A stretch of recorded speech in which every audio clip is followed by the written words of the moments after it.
que salieron a defenderlos. Pero vamos a hablar antes con Diego Valenzuela, intendente de 3 de febrero, que nos atienden esta tarde.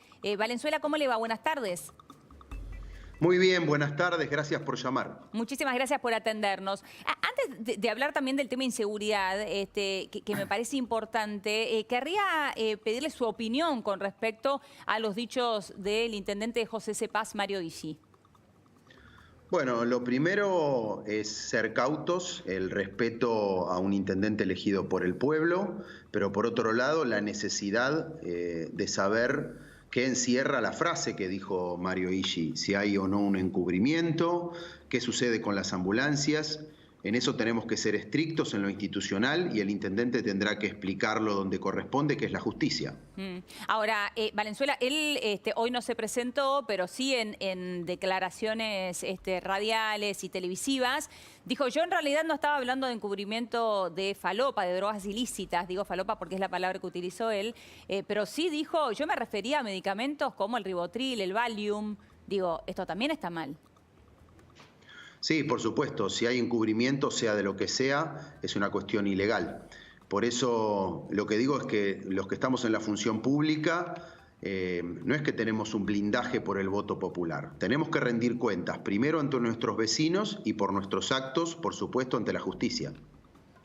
Martín. Sí, Valenzuela, ¿hay alguna sospecha o alguna información de que en algunos municipios del conurbano las ambulancias, los que manejan las ambulancias vendan o bien drogas ilícitas o bien las propias drogas que corresponden o son de los hospitales públicos? Yo no tengo conocimiento de esas situaciones, el conurbano por supuesto que es amplio y diverso.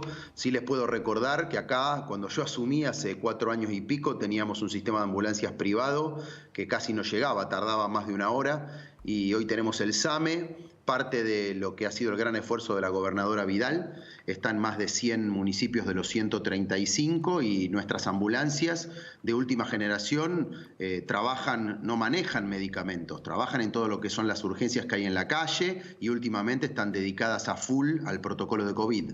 ¿Qué le pareció la actitud del gobierno provincial de salir a respaldarlo públicamente y decir que no había nada de que reclamarle de alguna manera al intendente? Mira, yo creo que en estos casos cada uno sabe lo que hace. Yo lo que respaldaría es el funcionamiento de la justicia y que esto se esclarezca cuanto antes. Valenzuela, recién hablaba del SAME cuando comenzó a funcionar en la provincia. Recuerdo bien que varios municipios no dejaban que ingrese, ¿no?, el SAME.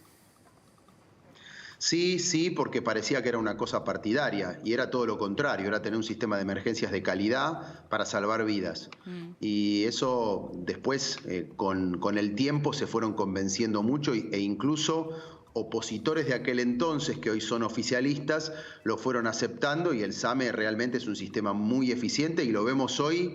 Todo lo que vale tener ambulancias que nos permitan ir a hacer testeos. Nosotros, la gente llama al 107 acá en 3 de febrero y ahí activa el protocolo, que es el protocolo SAME, pero también COVID. Se hace un seguimiento de las personas telefónico y si amerita, se visitan en domicilio y todo esto lo hace el SAME, así que es importantísimo. Valenzuela, antes de meternos con el tema de inseguridad, ¿no?, un último tema que me dejó pensando también esto de Mario Ishii. Recién repasábamos con Martín Rodríguez Yebra que Ishii está allí desde 1999, tuvo un periodo en el cual él no fue intendente, pero el resto del tiempo sí. Digo, esto es algo que se replica en varios municipios de la provincia de Buenos Aires. ¿Cuánto mal hace esta permanencia en el poder? ¿Cuánto puede llegar a enviciar un cargo, una permanencia en el poder? Por acá hay 2 dimensiones. Una, la del voto popular, que eso le da legitimidad al que esté, y eso hay que respetarlo, por cierto. Por otro lado, es que sí, en la perpetuación, esta falta de renovación que hubo en muchos municipios a lo largo del tiempo fue llevando a determinados vicios. A esto de que la persona que está alambra el distrito y se cree propietario, se cree el Estado.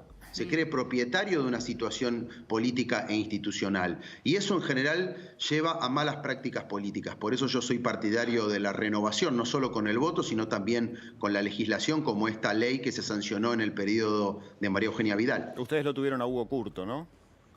Bueno, y yo soy un poco exponente de lo primero, que es el voto popular acá generó renovación. Pudimos presentar en 2015 una propuesta superadora. Estaba acá Hugo Curto, hacía 6 mandatos, 24 años, y no solo que pudimos gobernar bien 4 años con muchas transformaciones, sino que logramos la reelección en el 19 en un ambiente totalmente difícil por lo económico, incluso con mucho corte de boleta. Así que ahora con entusiasmo viendo lo que resta una vez que pasemos la pandemia y creyendo que los liderazgos sin dudas tienen que seguir renovándose en el conurbano porque eso hace a mejores políticas públicas y más soluciones para los vecinos. ¿Cree que esto puede haber pasado, digo, en José Cepaz, esto de que usted decía, que alambrar un municipio y sentir que son dueños del Estado? ¿Cree que puede sentir Isi que es dueño del Estado? Yo quiero ser respetuoso de los vecinos de José Cepaz, como de cualquiera de los 135 municipios. Los vecinos votaron, tienen el intendente que tienen. Sí, me permito hablar de las prácticas políticas. Cuando un intendente se queda mucho tiempo y tiende a alambrar al distrito, se desconecta de la afuera y puede llegar a adquirir prácticas autoritarias o poco transparentes que, en mi opinión, tenemos que renovar con más participación política, con más gente que se decida, como fue mi caso, que he sido periodista e historiador 20 años, a venir a trabajar en lo público para que las cosas cambien.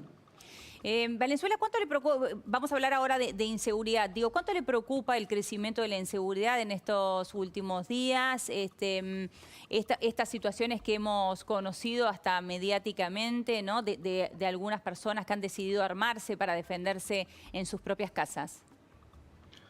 Me preocupa muchísimo. De hecho, todos los municipios, y más allá de los colores partidarios, nos dedicamos a la seguridad no siendo los responsables. Si ustedes van a cualquier municipio van a ver, como acá en 3 de febrero, que lo armamos nosotros porque antes no existía, Secretaría de Seguridad, Centro de Monitoreo, cámaras, patrulleros, pago de combustible, destacamentos, y no siendo los responsables, porque en lo legal son la nación para algunos delitos y la provincia para la mayoría con la policía. Ese esfuerzo municipal no alcanza si no tenemos una definición clara, una agenda, inversión, prioridades de parte de la provincia de Buenos Aires y a su vez una fluida, permanente, eficiente coordinación con las fuerzas federales. Ahí es que nosotros estamos preocupados porque el delito está volviendo a los niveles prepandemia. Yo hoy repasaba con mi equipo de seguridad. En mayo, respecto de abril, subió un 47% el delito acá. Hay que entender que en abril estábamos muy abajo porque era plena cuarentena, la original, la fase 1 de verdad, digo, ¿no? Perdón, interanual, ¿cómo sería la comparación con el mayo del año anterior? Claro. ¿Está volviendo al nivel habitual? Les iba a redondear. Sí. Después junio fue otro 20% arriba del mes de mayo. Y si uno compara los delitos más graves con uso de armas, incluso el número de julio es superior al de febrero. Y en algunos casos de algunos delitos están encima del año anterior. En otros casos no, como el robo automotor. Hay un tipo de delito que ha subido mucho, que es el robo en la vía pública.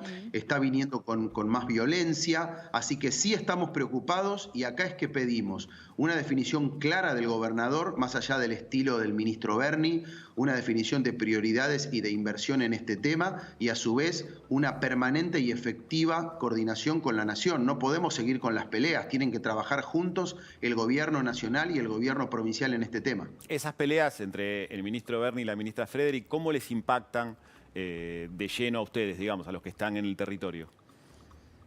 Bueno, por supuesto que nos desconciertan y también a la larga generan más inseguridad porque vos no estás optimizando los recursos de protección de los vecinos y de prevención.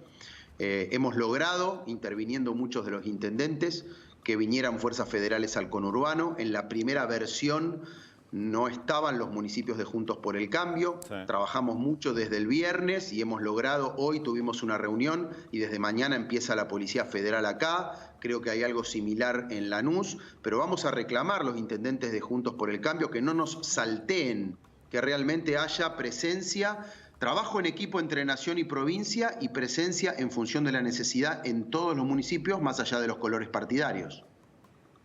Ahora, Valenzuela, con respecto a ¿qué pasa con respecto a los delitos en los domicilios? Que es una de las grandes preocupaciones que hay en estos días. Bueno, en municipios como este, que estamos en el primer cordón, Sí. tenemos todo urbanizado, el territorio, que somos más o menos 43, 45 kilómetros cuadrados, pero con una altísima densidad poblacional. Lanús y 3 de Febrero son los dos municipios con más densidad poblacional del conurbano. O sea, incluso más que La Matanza. Ellos tienen más población, pero en un territorio mucho más amplio. Así que eso demanda a una intensidad importante de lo que es el control y la prevención. Los delitos principales son el robo automotor, el robo en las casas, escruche o lo que sería la entradera, que en general es muy violenta, y por supuesto el robo en la vía pública. Nosotros lo que vamos es monitoreando el mapa del delito y en función de eso el diálogo con provincia y con nación para poder responderle a nuestros vecinos con más protección. ¿Y cuánta responsabilidad cree que hay con respecto a las decisiones de los jueces, ¿no? De liberar presos por el COVID en este último tiempo o en algunos casos por la sobrepoblación carcelaria y decidir que sigan cumpliendo sus condenas en las casas cuando los controles no son suficientes? Muchísima responsabilidad. Yo siempre digo que la seguridad requiere un abordaje integral que empieza por las cuestiones, por supuesto, de la inclusión social, del trabajo. Hoy la crisis económica ahondada por la cuarentena, que ha sido una buena respuesta a la pandemia, sí, pero que sin duda genera más ruidos económicos y sociales. Es un tema que hay que seguir, la cuestión de las oportunidades del trabajo, de la educación. El espacio público hace mucha diferencia. Nosotros acá, por ejemplo, tenemos un plan de renovación a LED que es clave, porque una calle iluminada hace menos probable el delito. Claro. Y la parte de la justicia, que es esencial. Si yo repaso muchos de los delitos que se han ido esclareciendo últimamente, en todos, que hay 2, 3, 4 personas involucradas, encontrás alguno que haya tenido, que es reincidente y que haya tenido algún beneficio, alguna liberación por parte de la justicia. Esto nos preocupa un montón, especialmente cuando en la última etapa se utilizó al COVID ideológicamente como un pretexto para dar beneficios que complican aún más las cosas en términos de seguridad. Valenzuela, muchísimas gracias por su tiempo. No, gracias a ustedes por invitarme. Un abrazo grande. Hasta luego, buenas tardes. Hasta allí, Diego Valenzuela, intendente de 3 de Febrero. Volvemos a